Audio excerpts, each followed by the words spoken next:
नमस्कार बच्चों, आज हम आपके हिंदी गुंजन का 10वां अध्याय पढ़ने जा रहे हैं, जिसका नाम है बापू की सीख। बापू यानी कि महात्मा गांधी।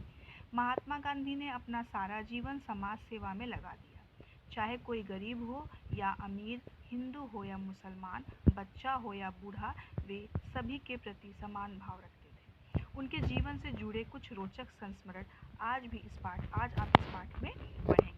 यहाँ पे कुछ छोटी छोटी सी कहानियाँ हैं जो महात्मा गांधी के जीवन के बारे में आपको बताएगी। तो सबसे पहला जो कहानी है, समय का महत्व। तो एक बार की बात है, गांधी जी को भारतवासी और भारतीय भाषा से विशेष लगाव था। वे समय का पालन कठोरता से करते थे। उनका मानना था कि घड़ी में सबसे महत्वपूर्ण सुई सेकंड और मिनट की होती है। यदि हम समय की छोटी इकाई को महत्व नहीं देंगे तो घंटों, महीनों और दिनों के महत्व से अनभिज्ञ रहेंगे। वे एक पल भी व्यर्थ नहीं गंवाते थे। उनका कहना था कि समय का सम्मान करोगे तभी सफलता मिलेगी। सत्य और समय दोनों रेल की पटरियों की तरह हैं, जिन पर मनुष्य जीवन भर चलता है। हमें समय का महत्व समझना चाहिए। ठीक है। एक बार गांधी जी उत्तर प्रदेश की यात्रा पर अपने पौत्र कांति को भी साथ ले गए। हमेशा की तरह वे इस बार भी रेल के तीसरे दर्जे में बैठे थे। रेलगाड़ी अपनी रफ्तार से चल रही थी, परंतु गांधी जी लेख लिखने में व्यस्त थे। उन्होंने अपने पौत्र कांति से पूछा, कितना समय हुआ है? कांति ने कहा, 5 बजे हैं। अचानक गांधी जी की नज़र घड़ी पर पड़ी और उन्होंने देखा कि घड़ी में 5 बजने में 1 मिनट बाकी है।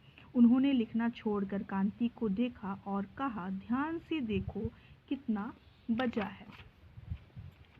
कांति ने ध्यानपूर्वक देखकर कहा, 5 बजने में 1 मिनट शेष है। गांधी जी ने कहा, घड़ी रखने का क्या लाभ है जब तक सही समय न बताया जाए? यदि 30 करोड़ मिनटों को जोड़ा जाए तो कितने महीने और कितने दिन होंगे? यदि 5 की जगह 1 मिनट कम कहे तो क्या होगा? तुमने सत्य को न पहचान कर गलती की है। भविष्य में ऐसा नहीं होना चाहिए। ठीक है। तो फिर दूसरी जो कहानी है, किसकी है गंगा यमुना। आइए इस कहानी को हम पढ़ते हैं। बात इलाहाबाद की है। सुबह का समय था। गांधी जी, नेहरू जी एवं अन्य स्वयंसेवकों के साथ बातें करते करते हाथ मुंह धो रहे थे। गांधी जी ने कुल्ला करने के लिए जितना पानी लिया था वह खत्म हो गया और दोबारा पानी लेना पड़ा। इस बात से गांधी जी थोड़े खिन्न हो गए, थोड़े दुखी हो गए, परेशान हो गए। गांधी जी के चेहरे के भाव बदलते देख नेहरू जी ने पूछा, क्या हुआ? आप कुछ परेशान दिख रहे हैं। बाकी सेवक भी गांधी जी की तरफ देखने लगे। गांधी जी बोले, मैंने जितना पानी लिया था वह खत्म हो गया और मुझे दोबारा पानी लेना पड़ रहा है। यह पानी की बर्बादी है। नेहरू जी मुस्कुराए और बोले, बापू आप इलाहाबाद में हैं, यहाँ त्रिवेणी संगम है, यहाँ गंगा यमुना बहती है।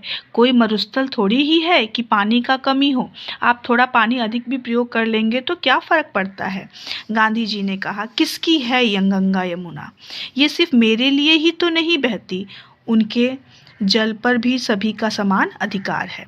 हर किसी को यह बात अच्छी तरह से समझनी चाहिए कि प्राकृतिक संसाधनों का दुरुपयोग करना ठीक नहीं है। कोई चीज़ कितनी भी प्रचुरता में मौजूद हो, हमें उसे आवश्यकता अनुसार ही खर्च करना चाहिए। यदि हम किसी चीज़ की अधिक उपलब्धता के कारण उसका दुरुपयोग करते हैं तो हमारी आदत बिगड़ जाती है और हम बाकी मामलों में भी वैसा ही व्यवहार करने लगते हैं। नेहरू जी और बाकी लोग भी उनकी बात समझ चुके थे। ठीक है बच्चों, तो नेक्स्ट है जो उस जीविकोपार्जन में खद्दर की उपयोगिता। जीविकोपार्जन मतलब जो हम अपने जीविका को चलाने के लिए कोई जो हम आय करते हैं, पैसा कमाते हैं, उसे बोलते हैं। गांधी जी खद्दर को भारत की आत्मा कहते थे। वे आधुनिक उद्योगों की अपेक्षा लघु उद्योगों को प्राथमिकता देते थे। यही कारण है कि उन्होंने जीवन भर सूत कातने और खद्दर पहनने का अभियान जारी रखा। उनका मानना था कि हाथ से सूत काटने से एक तो लोगों को काम मिलेगा और दूसरे अपने हाथ से बनी हुई वस्तुओं का आनंद मिलेगा। एक बार गांधी जी स्वास्थ्य लाभ के लिए बेंगलुरु गए तो उनसे मिलने विद्यालय की कुछ लड़कियां आई। गांधी जी उनसे बोले, क्या तुम लोगों को खद्दर के बारे में कुछ पता है? उनमें से एक लड़की ने हंसते हुए कहा, खद्दर का अर्थ है कपड़ा। वे बोले, किस प्रकार का कपड़ा?